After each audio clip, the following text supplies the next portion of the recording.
not just the sound of a train, that's the most important sound in the 150-year history of Evans.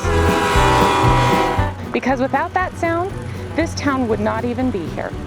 The Denver Pacific Railroad was built to link Denver to Cheyenne in the late 1860s. During construction, they stopped here in the winter of 1869, and that's when Evans was born. The train is so crucial to Evans' history, the town is named after the man who brought it here, John Evans, who was the builder of the Denver Pacific Railroad and the governor of Colorado. Of course, the train wasn't the only method of transportation in the early days. This is my friend Matilda Godfrey. You'll remember the fur trapper Eldridge Jerry talked about her earlier. There was another married couple too, Holland and Matilda Godfrey. She and her husband were farmers during their early days of Evans. Matilda, how did you get around in those days? Well, it was also windy in those days too. We didn't have any automobiles for transportation. We got around by horsepower.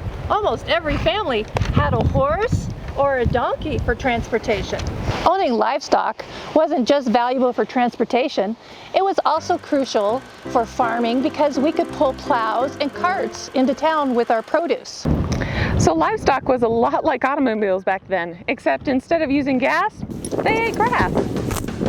Coming up, we learned how they got to work, but what did they do for work?